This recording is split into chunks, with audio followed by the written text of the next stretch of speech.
Salut la merveille, incroyable. J'espère que tu vas super bien.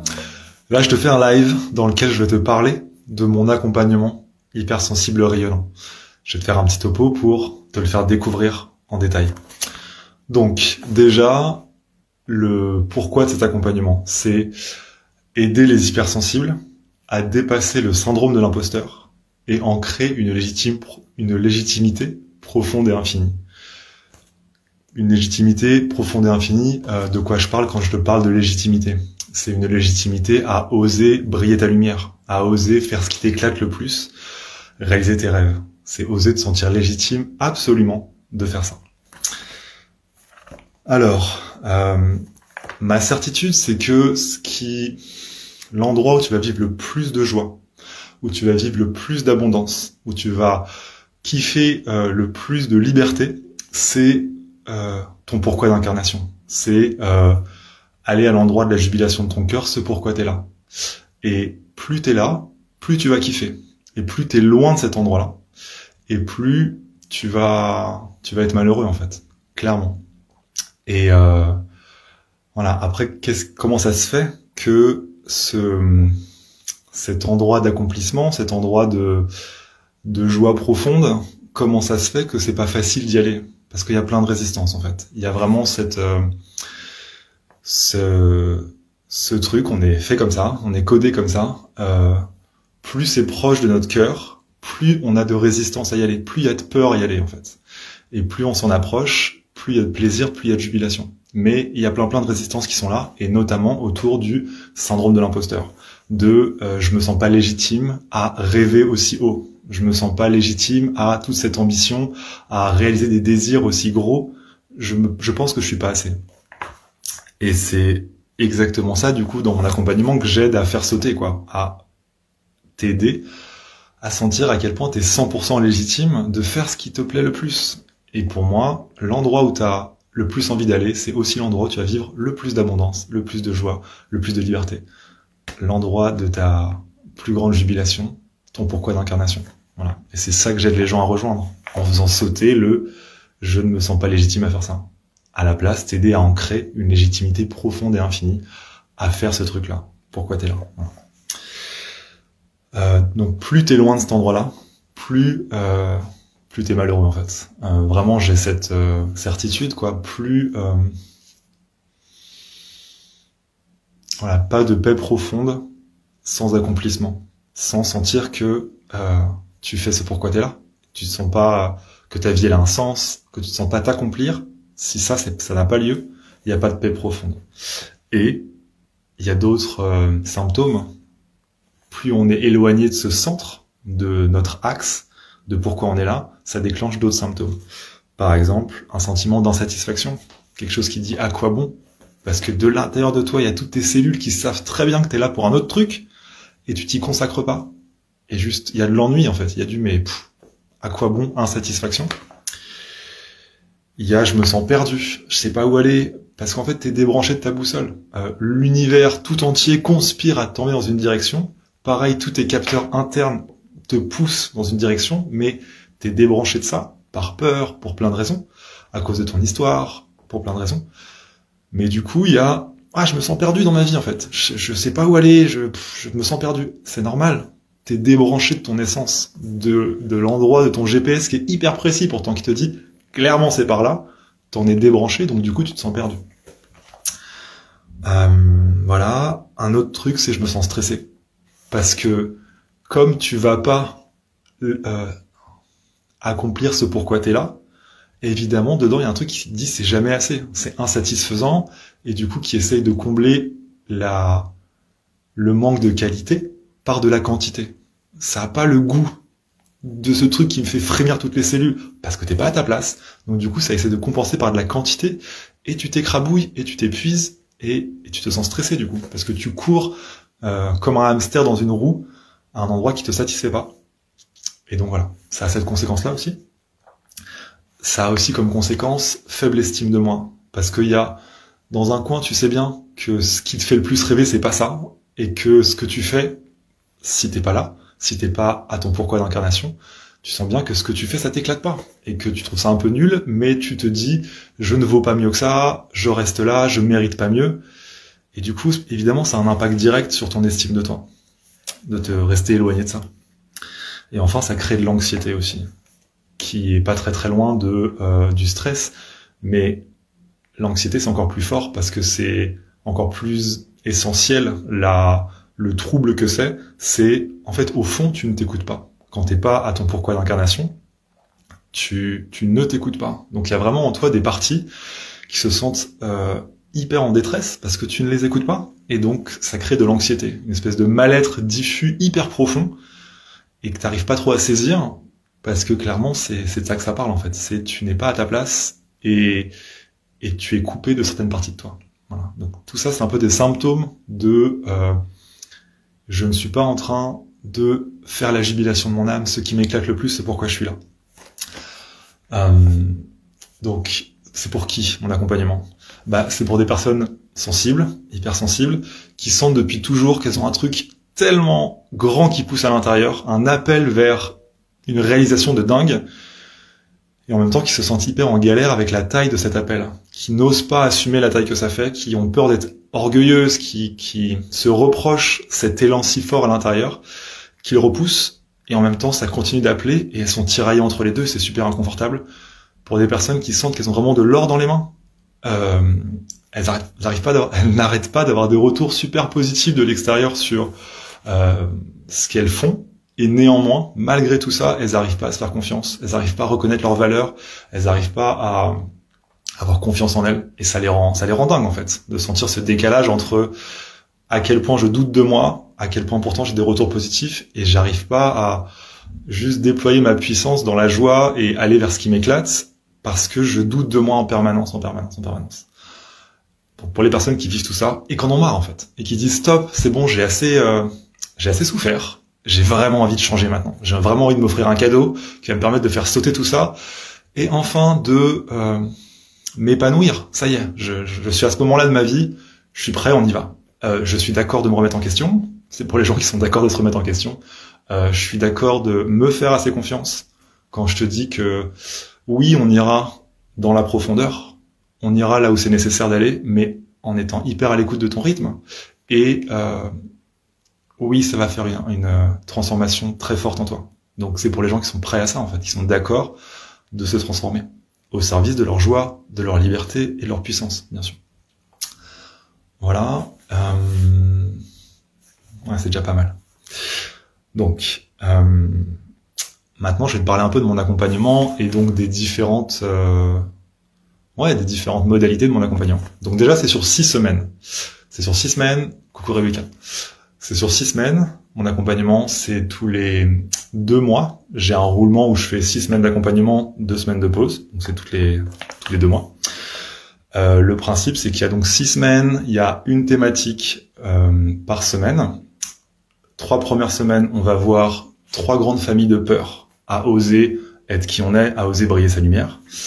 Et semaine 4, 5, 6, c'est 3 grandes familles de ressources, 3 grandes familles de soutien, pareil, à oser briller sa lumière au monde, à oser se sentir pleinement légitime à être soi. Voilà.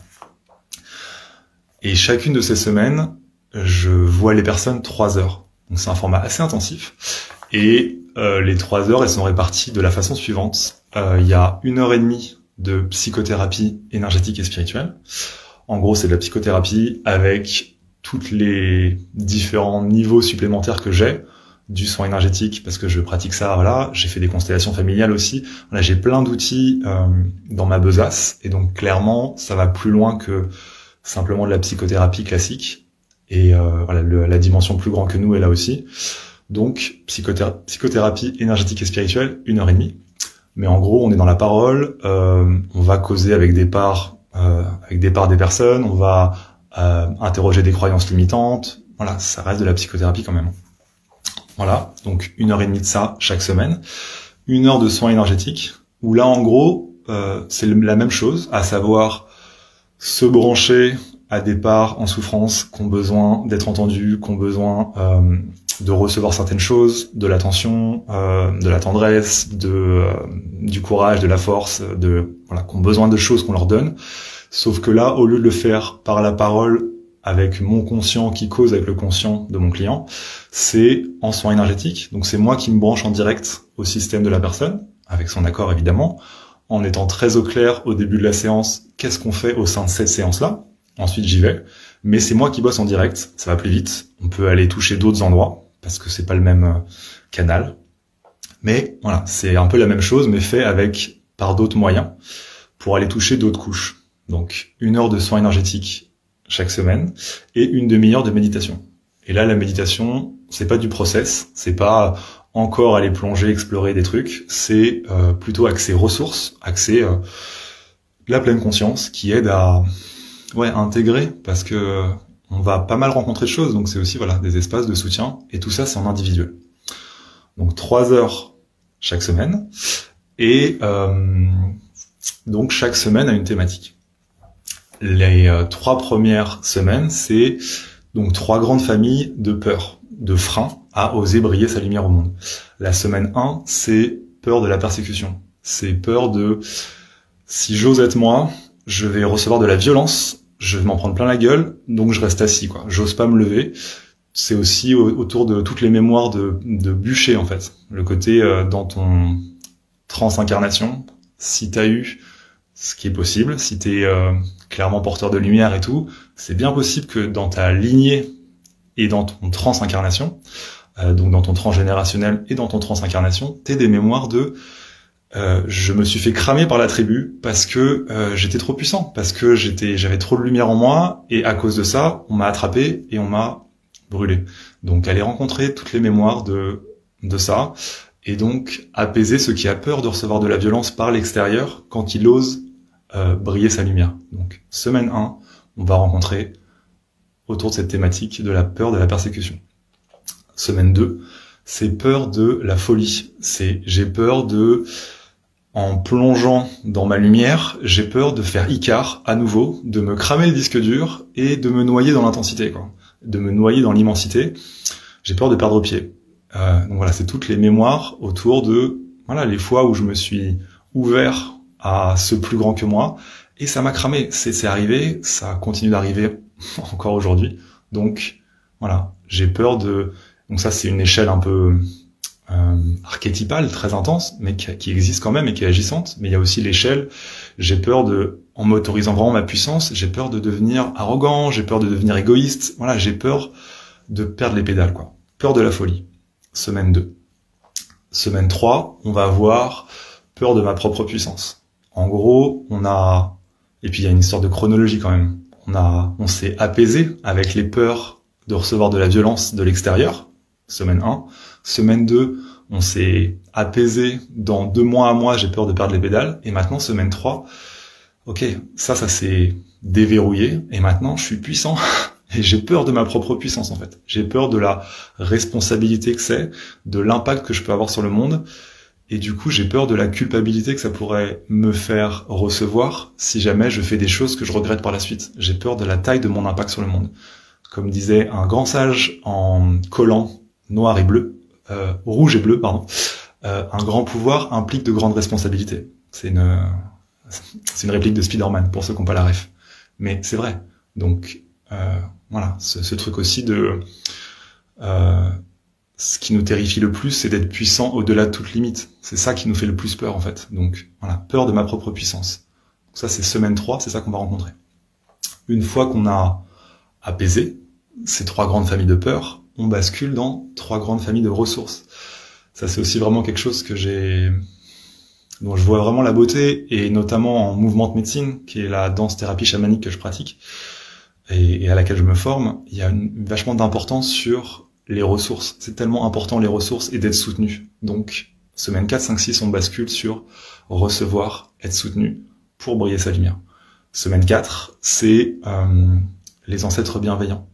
Dans ta famille, dans ta lignée, il y a des gens super. Peut-être que ceux que tu connais, ils sont pas terribles, ça arrive, mais ce qui est certain, c'est que dans ta lignée, il y en a des magnifiques, absolument 100% sûrs. Et ceux-là, tu peux te brancher à eux, ils te demandent que ça. que tu leur fasses un appel du pied pour qu'ils puissent te soutenir à oser briller ta lumière, ils demandent que ça. Donc juste aller te rebrancher à ces endroits-là pour pouvoir déployer toute la taille de ta beauté au monde. Semaine 4, ancêtre bienveillant. Semaine 5, ton magicien intérieur. Il y a un endroit en toi qui est le garant, qui est ta guidance en fait, qui est un endroit qui sait exactement toute la taille de ton impact sur l'invisible. Et c'est un endroit auprès duquel tu peux aller te ressourcer, auprès duquel tu peux apprendre en fait. Il y a vraiment des endroits en toi qui peuvent t'enseigner, des parts de toi avec lesquelles tu peux discuter, et des parts de toi qui sont plus grandes que cette incarnation-là. Ton magicien intérieur, c'est ça. C'est un endroit où toutes les incarnations où tu t'es amusé à faire de la magie, t'es retourné au même endroit. À cet endroit qui a accumulé toutes tes expériences transincarnation sur le plan de la magie, tu peux aller t'y brancher et recevoir guidance, recevoir enseignement. Magicien intérieur, semaine 5. Semaine 6, on va voir ton âme. Pourquoi t'es là? Voilà, c'est cette part de toi. En fait, c'est pas une part de toi, c'est toi qui est une partie d'elle. Voilà, c'est elle qui te contient. Donc, allez voir cet endroit qui a la mémoire de toutes tes vies passées et qui a un désir très spécifique pour cette vie-là. Ce dont je parlais au début, la jubilation de ton âme, le pourquoi d'incarnation essentielle. Il y a un endroit que tu peux contacter qui sait ça. Donc, allez recevoir ce pourquoi essentiel d'incarnation pour pouvoir ensuite t'y adosser et en toute légitimité totale pouvoir marcher vers ça en arrêtant de te dire est-ce que j'ai le droit, est-ce que j'ai pas le droit, est-ce que je suis assez, tout ça. Ok, t'es assez, t'es là pour ça. Et vraiment le recevoir de l'intérieur pour pouvoir ensuite marcher vers ça. Et aussi récupérer la richesse que tu as accumulée incarnation après incarnation après incarnation. Il y a plein d'apprentissages que tu as fait dont tu es le digne héritier, quoi. Donc 100%, tu as le droit de t'en servir, ça t'appartient, c'est ton héritage. Pareil, te reconnecter à ça pour pouvoir jouir de cette vie-là en pleine possession de tes bagages, quoi. Voilà. Donc, semaine 6, rencontrer ton âme. Voilà le miracle. Donc ça, c'est les 6 semaines de mon accompagnement. Et évidemment, le plus important dans tout ça, c'est toi. C'est ce que tu vis. C'est ça le plus important. Et donc, comment je fonctionne dans mon travail, c'est que quand on commence une nouvelle semaine, je te dis, la thématique, c'est ça. Je te tends des perches d'exploration. Est-ce que ça te parle? Ça t'évoque quoi? Voilà. Et après, tu me parles de toi. Et évidemment, c'est ça le plus intéressant. C'est ce que tu vis. Et voilà, très souvent ça résonne, comme par hasard. La personne me dit ah bah ouais, là en ce moment je suis grave dans la thématique de la peur de ma puissance, ou là les ancêtres bienveillants, bah justement je me suis pris la tête avec mon père, on est pile dedans et tout. Très souvent c'est ça qui se passe. Et le reste du temps, ce qui se passe, c'est que la personne me dit ça me parle pas du tout, et donc je fais très bien. J'ai juste tendu la perche et on part sur ce qui se passe dans ta vie. Et à la fin de la séance, comme par hasard, on retombe sur nos pattes et on est pile exactement dans le thème. À chaque fois, c'est ça qui se passe, quoi. Donc, voilà comment ça fonctionne. C'est des perches que je tends, des épuisettes, pour aller voir ce qu'on attrape ensemble chez toi et ce qui fait sens d'aller rencontrer. Mais on est toujours, évidemment, d'abord en lien avec ce que tu traverses, ce que tu vis. Voilà. Ouais, il y a un truc que je l'ai déjà dit, mais je le redis parce que c'est très important. Mon boulot principal, c'est faire en sorte que ton système intérieur me fasse confiance. Pas parce que je le manipule, mais parce que vraiment, je montre des gages encore et encore et encore de confiance à ton système. Ce qui permet que les endroits les plus blessés en toi, et que tu es d'accord d'aller voir, évidemment, et qui sont prêts à se montrer, évidemment, ceux-là, alors, se sentent assez en sécurité pour s'ouvrir, ce qui permet qu'on puisse aller bosser là, et alors avoir des leviers de transformation hyper puissants parce qu'on va rencontrer des zones très blessées. Et un des leviers principaux de ton système me fait confiance, c'est un absolu respect de ton rythme. Jamais je pousse à l'intensité, jamais je pousse à la profondeur, jamais, jamais. Ce qui permet que ça s'ouvre, et je le sais, c'est la sécurité. Donc, hyper souvent, si on bosse ensemble, je te dirais, est-ce que ça te dit de faire ça? Oui, non, t'as le droit de me dire non, et c'est ok, vraiment. Et parce que vraiment j'écoute ton rythme et vraiment je force pas, alors des choses très vulnérables se sentent en sécurité et ça s'ouvre.